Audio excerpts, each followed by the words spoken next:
Hi, I'm Vic Perri and welcome to Face to Face on Bent TV Channel 31, your community station.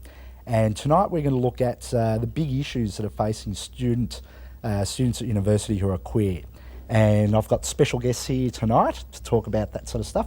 We've got Daniel in the middle, who is a queer officer at Swinburne. Yeah. And we have Brian and Bonnie. Welcome to the program. Thank you. Okay. Now, tell us a little bit about the role of the queer officer. Well, I guess it changes depending on which university you go to. With the more privileged universities, generally a queer officer's role is to organise events and activities, set up a queer space that allows, I guess, a safe place for all queers to go in, pick up any resource or information, meet in collectives, get active. Generally stuff like that. In a less privileged university, like previously I was queer officer at Victoria University for 4 years, and during that time there wasn't much time for activities or pub crawls or anything like that because it was all outreach work. You've got 12 campuses to look after, and there's so much violence going on in the western suburbs and out in rural Victoria that you kind of had to spend most of your energy doing a lot of sort of outreach work. So it's not a glamorous job then? No. You don't recommend it to anyone? Yeah. Unless you go to a good university, Yeah. So obviously there's differences between campuses. But let's get into the issues. I mean, you've spoken about organising events or activities, but obviously people also come up to you when they've got problems, and I suppose a lot of it is around discrimination. So what are the issues facing queer students on campus today? I guess there seems to be a lot of there's definitely a lot of discrimination within the classroom, in the curriculum, on campus activities. I guess trying to get involved with general activities within the union. There's also quite a bit, still there seems to be quite a bit of biphobia and intersex phobia and even racism going on within the queer community as well. Right, and that actually, you mentioned racism, so that must be a sort of a double issue for queer students who are also of different cultural backgrounds. So that makes it even harder for some people? I think so, definitely. Just by the way of participation and where resources are available, that sort of thing. So give us some examples of some of the discrimination that have occurred, some of the examples that people have come up to you over the years. Probably the most have been at VUT, which more often than not have been discrimination in the classroom in terms of being outed by other students, and the lecturers pretty much wouldn't do much about it. They'll kind of let it happen. They'll ignore it until it gets to the point where students are getting physically abused, even possibly raped on campus, or beaten up. Yeah. That's incredible, yeah. I mean, but the staff involved, or the lecturer or tutor, I mean, don't they realise that, wouldn't they get into trouble if they allowed that sort of thing to happen? I mean, yeah, I guess a lot of people tend to forget about their duty of care, and there are lecturers who do something, and that they do kind of help out, but there are some still who are quite afraid of enacting it because, especially out in, say, suburban campuses, students can be quite, full on, and they could even retaliate against the lecturers as well. I was just going to say, would a fear be for some of the lecturers that if they did stand up for some of the students, that some of the students may actually accuse them of being gay or lesbian, and they might sort of worry about getting harassed or discriminated against as well? Yeah, I guess even queer lecturers or queer-friendly lecturers will probably want to look after their own safety as well. And that generally, and unfortunately, that can contribute to further onset of violence. Well, what about how the lecturers or the staff are treated then by the system? If they were out or open about their sexuality, do they have any sort of worry about being sacked, or is there laws against, or laws to protect them? There is laws, and the NTEU are quite supportive. There are queer lecturers around, and they do kind of keep it to themselves, or they're only out to fellow lecturers in their department or even in the unions. And there have been instances where there's been either the university administration or even Christian organisations who've actually just jumped in and they've had lecturers removed from institutions quite quickly. You mentioned curricula, but are there any other forms of discrimination that you've experienced?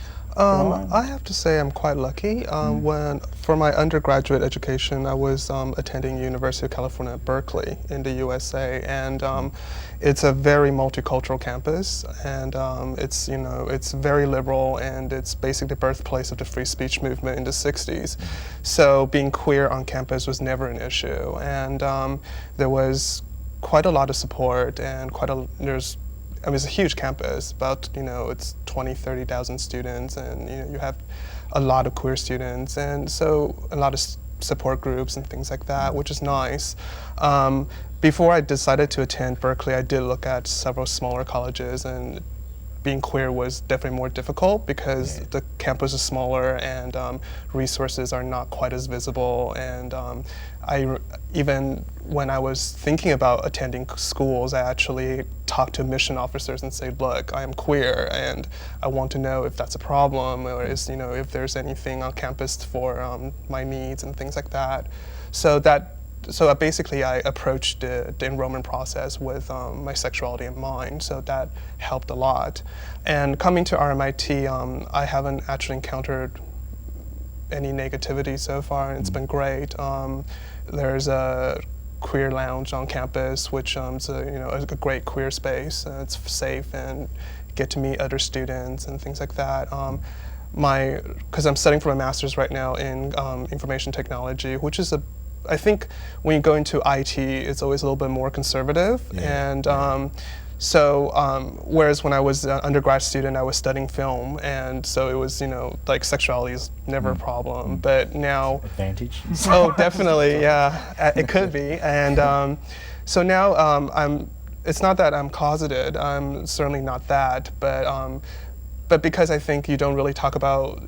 Whereas in film, it's very often your sexuality will come up in the curriculum, where you look at a film and say, from your is there a link between computers and sexuality? Well, it becomes a lot harder, right? There's a role of sexuality portrayed in film and art. Exactly.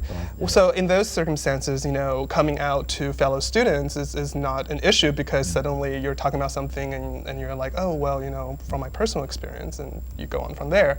Whereas in IT, it's a lot more difficult, because how are you going to make that transition to be, quite seamless, or without making it into an actual issue? And so yeah, I find it a little bit harder to actually to feel fully comfortable with my sexuality when I'm among my, peers in classes. So the queer space is really great for that, because I have met a few people who are also in the same field, studying for IT degrees, and it's great. Yeah. What about you, Bonnie? And being female as well, is that... I've actually been really lucky as well, because I've been at Melbourne Uni. I just graduated last year. But I suppose it's a very privileged campus, but I haven't experienced any homophobia on campus.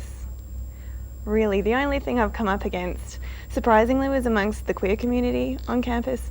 Okay. Because I'm bi, I've come across quite a bit of biphobia, which has been really sort of puzzling and disappointing for me, but mostly it's been fine. Like, the Queer Lounge at Melbourne Uni is great, and the people there are great. Queer officers have been great. And yeah, I've had a lot of support and I've met a lot of friends there. It's been fantastic. Yeah. So the only thing is when I've had people make bi jokes about me and made me feel unwelcome in this space, which is really, really hard. Well, it just goes to show and proves the discrimination that occurs within the queer community. Absolutely. And we know that happens. Yeah, for sure. And it happens about bisexuality, it happens about people from different cultural backgrounds, and it's alive and well. It's sort of, I'm getting the feeling here that, you know, if you're at Melbourne Uni, it seems fine, but if you're at somewhere in the western suburbs, it's not. No. So there's a huge difference between the campuses. Definitely. Yeah. I think it's Why is that? population.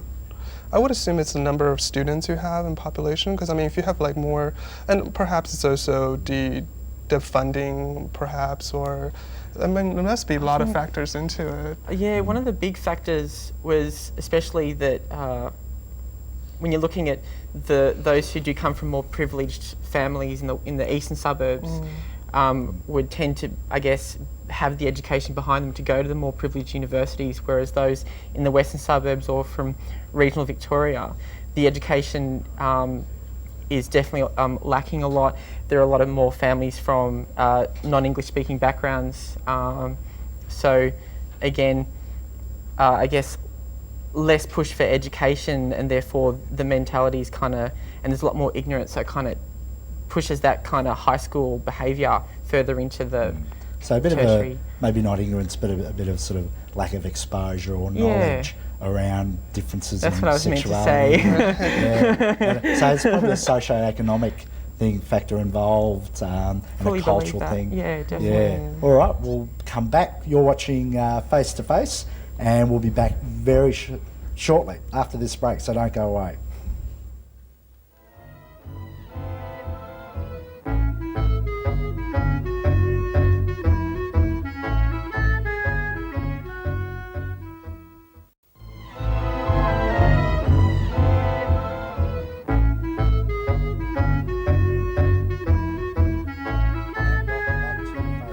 I'm Vic Perri, and my guests tonight are Brian, Daniel and Bonnie, and we're talking about queer issues for students on campus today.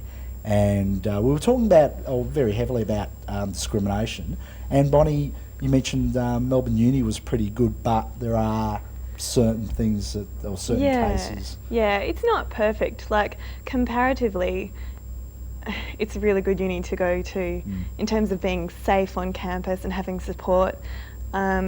Big queer lounge, lots of queer events, that kind of thing's fantastic, although it's not perfect. There are a few things that go on that aren't right. Like, some of my friends have been in lectures and had people yell at them because they're a dyke, or just recently, maybe 6 months or so ago, some other friends of ours got harassed outside the union building at night for being queer. So it's, definitely not as common as probably regional campuses, but relatively, it does happen. Not too bad. We were talking during the break, and you brought up an interesting topic around beats on campus, and it reminded me of that bit of trouble that happened last year. Now, what was that all about?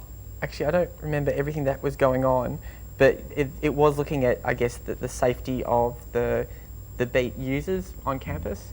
I suppose just before we go on, probably should explain, because some people may not know what a beat is. I'm sure most of you do, but it's a public space where men who meet other men to have sex, and a beat can be a public toilet, it can be a park, it can be a bus stop, anywhere, any public space where that happens. And this is this was about a beat, a toilet at Melbourne Uni? Yeah, the basement toilets, because it's kind of the largest toilets at Melbourne University. It's almost like a locker room, really, because it's just rows and rows and rows of cubicles. Right. And they're used by both students and lecturers, and they kind of interact, and it kind of, you get peak peak times. And so there's like, you know, there's almost like a timetable. And And what happened? What was the problem? It was just about the safety. it was more about just the safety, and other students started to, one-on-one kind of make two. They kind of realise, oh, this is what's going on. Let's have a go at them. Students weren't feeling like it was a safe place to use the beat, and so I guess Melbourne Uni, the queer officers at Melbourne Uni were kind of one of the only queer departments to set up a beat policy on campus, and I'm not sure of any other university that has a stable beat policy that actually looks at this. Well, it wouldn't be a common policy that a university would think of. Yeah, well, I mean, I know with VUT it'd be way too dangerous to have a beat, and as much as students in the collective would kind of like, well,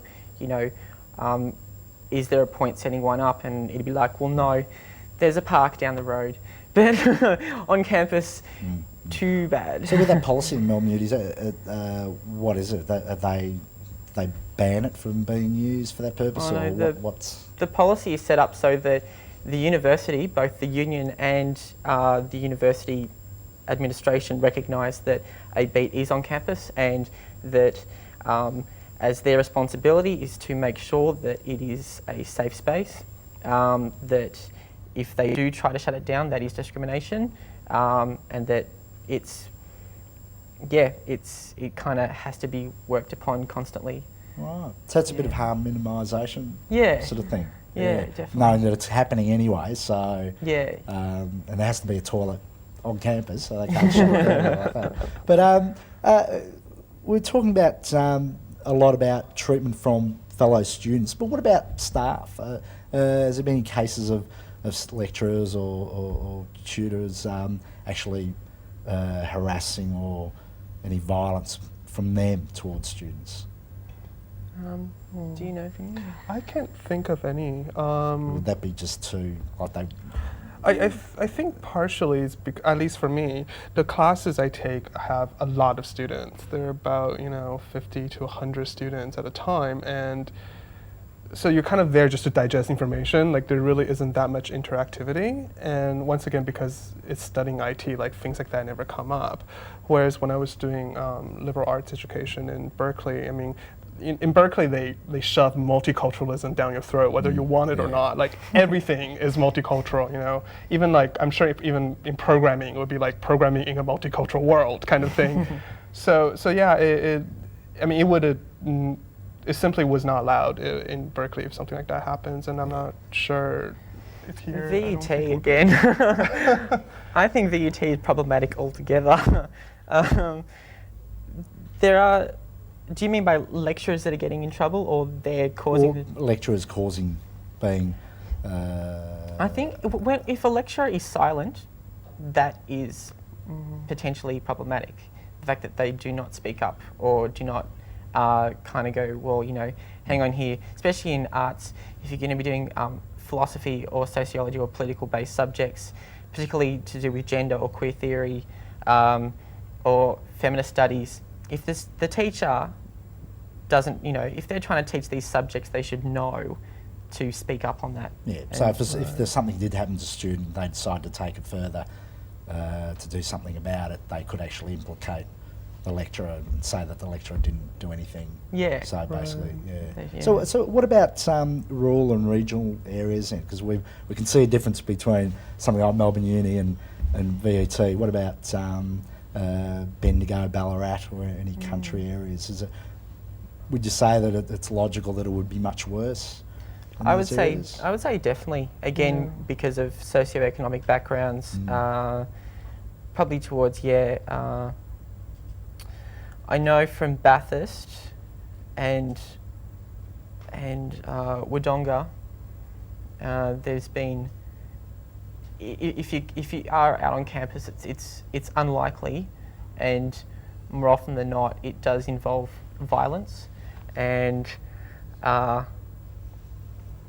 it's completely unsupportive. And although I do know there is a queer collective at Bathurst campus. It's at Charles Sturt University, there is a queer collective, and they're actually quite they do get a lot of support from the university, but again, still the community, the greater community is kind of, you know, don't want to see, don't want to look, kind of. I mean, I think it always comes down to, I believe the university itself have to take an active role in promoting these, you know, multiculturalism and you know, based on sexuality and things like that.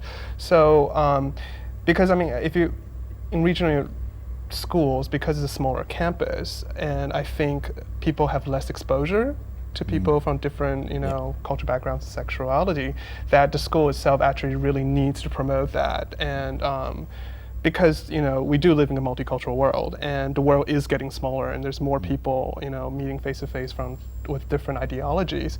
And so it's actually to these students' advantage to actually be exposed to these things. So So now the title officially is queer officer. Why not gay and lesbian officer and or bisexual officer? I mean, was there a debate then between people on what it should be called? Because there's a general debate in the community always about labels and what's correct, because some people identify with queer, but some people only identify with gay. So what's the... Do you want to speak in this? Or? Yeah, I think queer is used because it's like an umbrella term for GLBTI. Some people find it problematic using queer because they personally don't identify with that label, but... Because of the historical significance.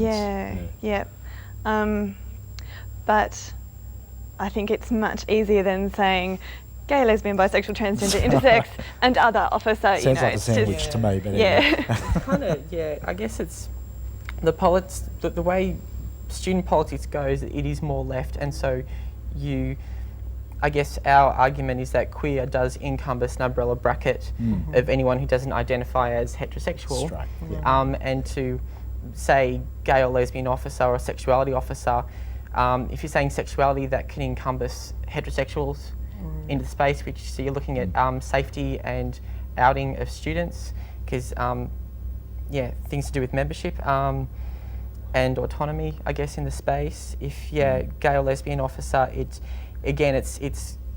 too singular, and you're gonna again come up with more problems with students that can't identify. Exactly. So the more specific the label is, the more exclusive it is. There's always going to be someone that's going to miss out. Whereas something like queer, at least, is just about the best, most inclusive label. Well, for example, like I'm from Asian background, and I actually don't identify myself as being gay, even though I'm not bisexual or anything like that. Instead, I feel being queer it gives me more of a freedom in the community as being, you know, basically a homosexual of color, that kind of thing. So I actually don't really feel that comfortable with the gay label. So. All right. What's on offer at the unis? We're talking about discrimination, all the problems, but what are the great support structures available? All right. Well, at Melbourne Uni, we usually have 2 queer officers. I think in the past we've had 2 queer officers. This year there's 1, but that's fine too. And we have support groups there's a male coming out group and a female coming out group.